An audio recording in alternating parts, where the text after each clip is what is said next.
قاعده 24 مفهوم عبادت را در عقیده توحید اسلامی بدانیم. بفهمیم که همین اول وقتی که سر توحید عبادت گپ میزنیم، خود عبادت چی هست؟ عبادت در لغت به معنای ذلت است.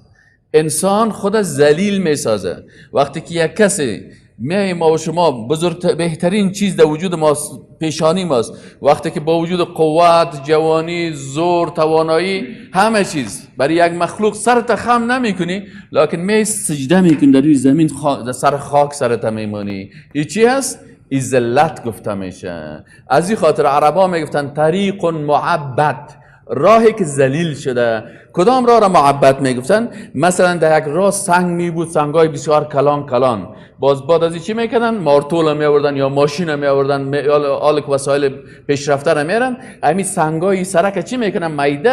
میده میکنن، باز این سرک تو هموار میشه که سابق هیچ کس تیر شده نمیتونست، آل سر از حیوانات هم تیر میشه. باز میفی راه چی شده؟ طریق معبد، یعنی طریق مذلل، ذلیل شده که تو هر کس میتونه سر از قدم های خدا بگذاره. پس خود عبادت به معنای چی است؟ به معنای ذلت است که یک بنده در مقابل خالق خود چی میسازه؟ ذلیل میسازه. ما میگیم یا الله تو قوی هستی، ما ذلیل هستیم. تو ذات متکبر هستیم، ما متواضع هستیم. تو ذات هستی که تو قدرتمند هستی، ما ضعیف هستیم. تو دارای عظمت هستی، ما عاجز هستیم. تو خالق هستی، ما مخلوق هستیم. تو صانع هستی، ما مصنوع هستیم. تو ما را خلق کردی، ما خلق کردن نمیتونیم، عاجز بنده هستیم. تو بی‌نیاز هستی، ما نیازمند هستیم. پس به برگاه تو سجده میکنیم، سر خدا میمانیم. بهترین عضو بدن ما که سر ماست خم میکنیم در مقابل تو. پس اینال اگر یک کسی در مقابل هر مخلوق به می شکلی که باید خود در مقابل خالق ذلیل بسازه، او مخلوق صفت چی رو برش داده؟ صفت خالق و معبود برش داده.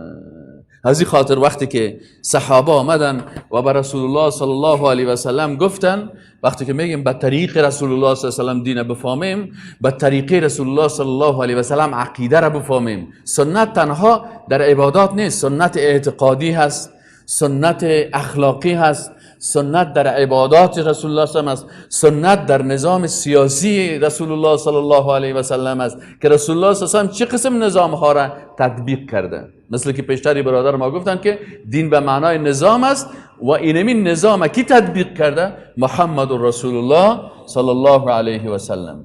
وقتی که در مسئله عبادت آمد، رسول الله صلی الله علیه و سلم بسیار احتیاط میکرد در مسائل اعتقادی، بسیار احتیاط میکرد و صحابه را بسیار نقاط دقیقه برشان بسیار جدی برش میگفت که کارا نکنی. مثلا چی بود؟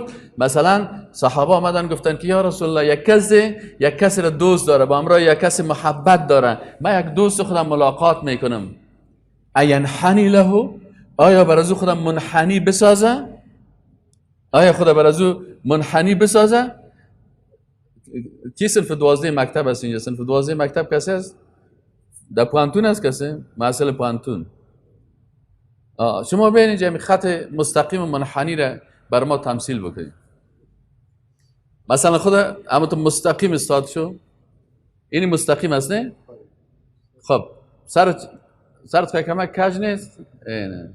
خب اینو وقتی که انسان منحنی میشه، سه زاویه را باید تشکیل بده، یا زاویه منفرجه، یا زاویه قائمه و یا زاویه حاده. آل مردم گفتن که یا رسول الله، آیا وقتی ما یک دوست خدا که دوستشان کی است؟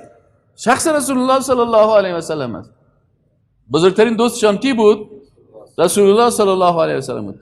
برازی گفت که وقتی که یک دوست خدا ملاقات میکنه، اینحنی له، آیا خدا برش منحنی بکنه؟ رسول الله هم گفت که لا. ایران شما همین سه زاویه را بر ما اول منفرجه خدا منحنی کنین. چرا تو منحنی شدین؟ کج شدین نه؟ پس ایناله. خب این منحنی شد. زاویه قائمه 90 درجه. 90 درجه. خب و زاویه حاده 30 درجه، 20 درجه، 10 درجه. خوب دیگه خدا باید قاد کنی دیگه 30 بار دیگه. خوب دیگه هم که نشده حاده، هنوزم قائم هستی. کی میتونه بر ما زاویه خودت برو تو سپورت نکردی صحیح نمیدونی دیگه من حاده چند درجه می باشد؟ از 1 درجه شروع میشه، 2 درجه، 3 درجه تا 80 شد. اینه فهمیدی یعنی؟ پس رسول الله صلی الله علیه و سلم چی گفت؟ صحابه بفرمایید. صحابه گفتن اینحنی، آیا خدا برای دوست خود چی کنه؟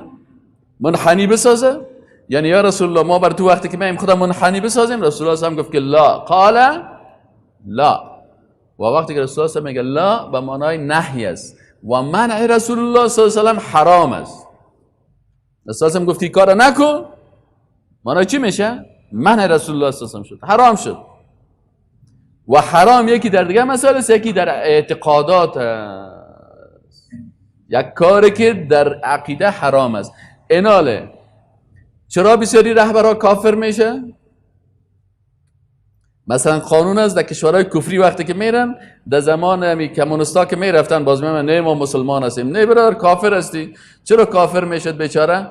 خودش یا نمیفهمید، عقیده را گوش نمیگرفت و علمای را که جای میداد میگفتن این مسائل گپ نزنین، چی نکنین.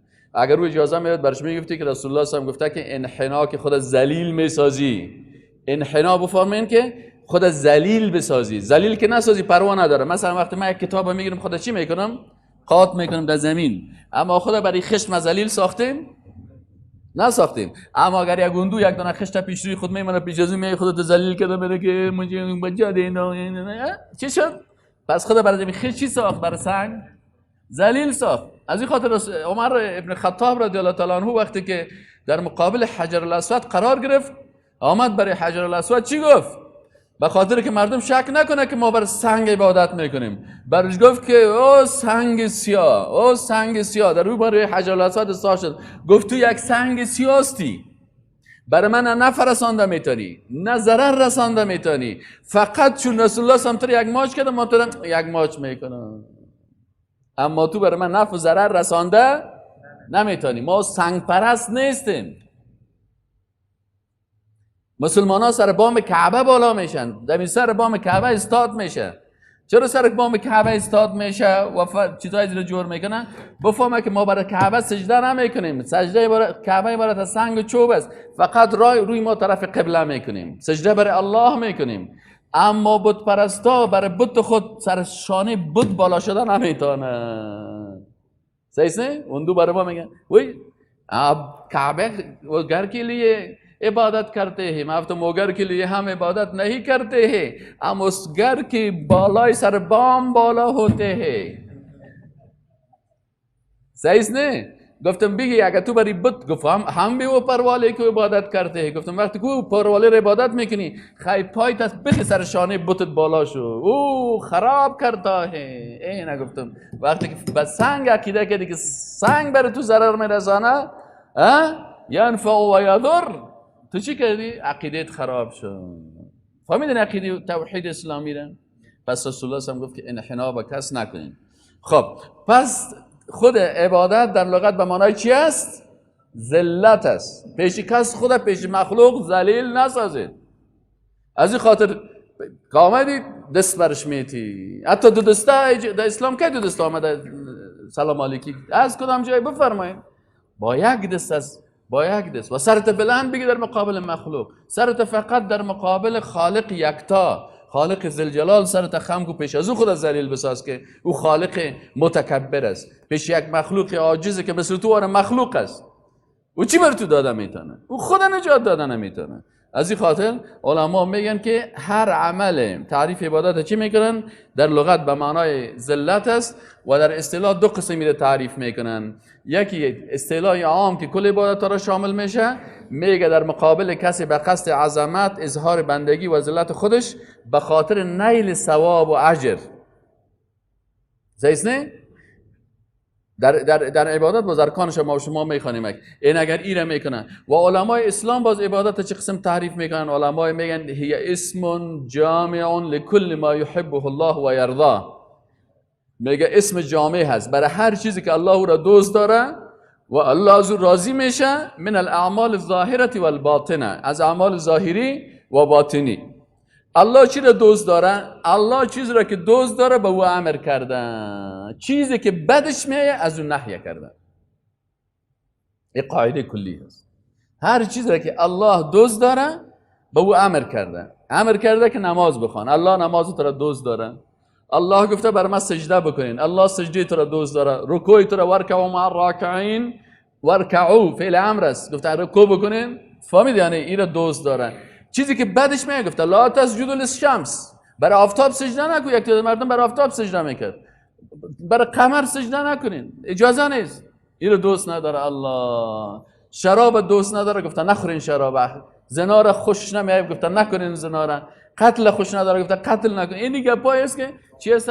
چیزی که الله دوست داره او را گفته که بکنین و چیزی که خوش نداره از او منع کردن. من الاعمال الظاهره والباطنه، اعمال دو قسم است. یکی اعمال ظاهری یعنی عبادت های ظاهری هست و یکی عبادت های باطنی هست. عبادات ظاهری چی هست؟ عبادات زبانی، عباداتی که توسط چشم میشه، توسط گوش میشه، توسط دست میشه، توسط پای میشه. این عبادت های ظاهری هست. عبادت های مالی هست که توسط مال میشه. این عبادت های ظاهری است. عبادت های باطنی کدام عبادت است؟ عبادت هایی که توسط قلب میشه، بین تو و بین الله هست. عبارت از چی است؟ خوف است، محبت است، توکل است، رجا هست. این یا کلش عبادت های چی است؟ باطنی هست که یا به نام عبادت های قلبی میگن.